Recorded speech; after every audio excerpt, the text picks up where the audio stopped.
Hello there everyone, my name is Kevin Lorge from the CVHS Tech team, and today I will be showing you how to use and log into Zoom.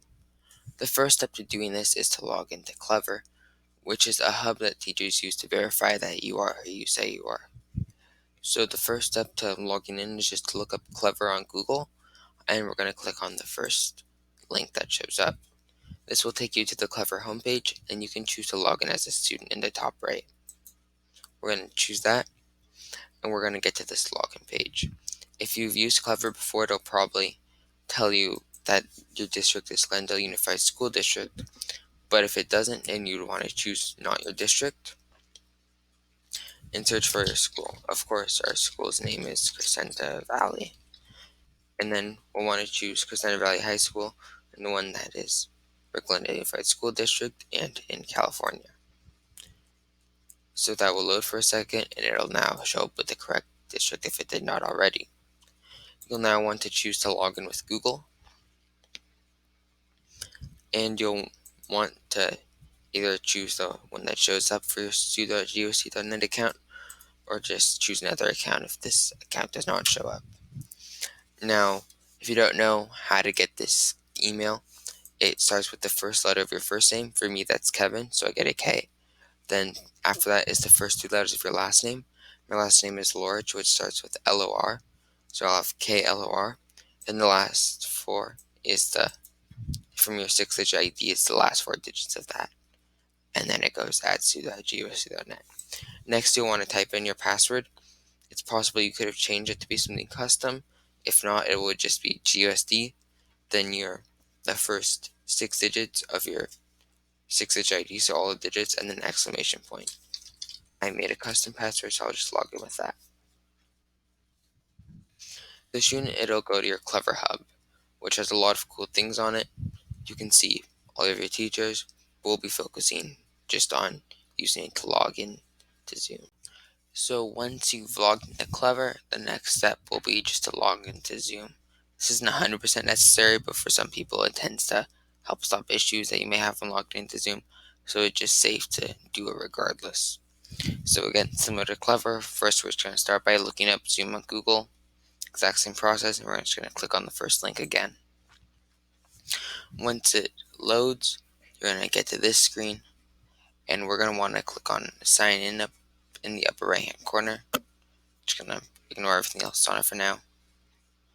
And then once here, this is extremely important. Don't sign in up at the top. Click sign in with Google. This is very important as it will not work if you do not sign in with Google. So we're going to click sign in with Google. And then this is the exact same process as logging into Clever. You're going to use your stu.goc account. All that information from before is true for logging into Zoom as well. And once you log in, there's a lot of great resources, but now we're going to move over to Google Classroom.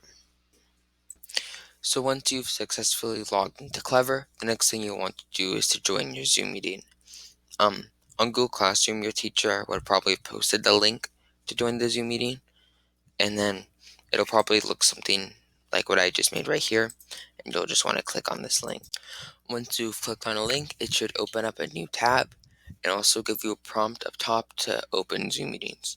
You're going to want to click on open Zoom meetings, and it'll take a couple seconds to load, but then soon it will give you a prompt to join with or without video.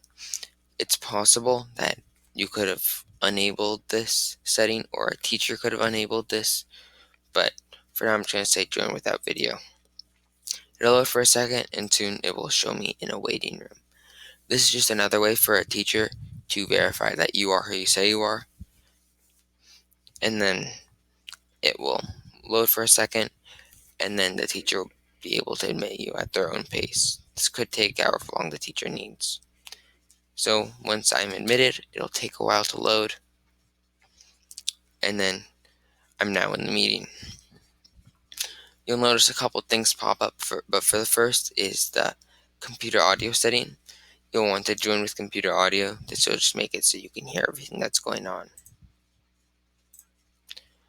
And then if you saw it, there was a quick prompt near my name saying that I had joined the meeting and I connected to audio. And then next thing to notice that there's just a variety of settings down at the bottom. And the first one we'll be taking a look at is the unmute in the start video. So clicking on unmute is a way to toggle yourself between being muted and unmuted. And then this is just a nice way to be able to talk. It's super easy. And then it's very similar with start video, except that one affects your video. And during a Zoom meeting, when you're not speaking, you just want to try and stay muted, but have your video on. Then if you have a question, it's possible you would unmute, or if you're in a breakout room, for example. Now we're just going to move left to right. Next on the bottom would be this participants tab. If you click on that, it'll open up something on the right side, and you can see everyone that's in the Zoom meeting. And as well as the bottom, there could be a variety of emojis, again, depending on your teacher settings. The most important one, though, is raise hand, which I will click, and if there isn't a raise hand button, it could be an emoji of a hand showing up. So you'll see that by raising hand, up at my name, a little raise hand icon showed up. And also when I clicked on that, the host of the meeting got a little notification saying that I had my hand raised. And then this is just a great way to get your teacher's attention, to ask them a question, and just super easy to do. If your question's been answered, you can just click on lower hand at the bottom. It's super easy. And then if you just want to get rid of this tab over here, you can click participants again. Next is the chat box, which if you click on it, very similar to participants and how it opens. And you'll see that, again, depending on your teacher settings, it could just start by saying to everyone, or it could just say to the host only. So by doing this, I can just type a message, and it'll go to everyone in the meeting. If I click on everyone, again, depending on the teacher settings, I might be able to switch to the host only. I might be able to choose a specific person and send a message to them. Again, it all depends on your teacher settings. And then I can just send a message to host. And then if you look up here, there's a message from me to everyone and also a message from me to the host only. And if you've sent a message to the host only and then you want to send a message to everyone, you can just click on the name of the host and switch to the everyone. Now I'm going to close out chat by clicking on it. Share screen and record are likely going to be disabled for you during your Zoom meeting, so I won't go for those right now, but next is this reactions button. If you click on it, a little window should show up above it with a clap or a thumbs up. If you click on them, they'll show up on your video. Just a great way to give some feedback to your teacher, maybe a thumbs up if they ask a yes or no questions, or a clap after someone finished presenting. And then finally, when you're finished with your Zoom meeting and your class is over, you can just click leave in the bottom right hand corner, then click leave meeting. And that will take you back to this screen where you were before. Hopefully that was helpful. I hope you all have a great day.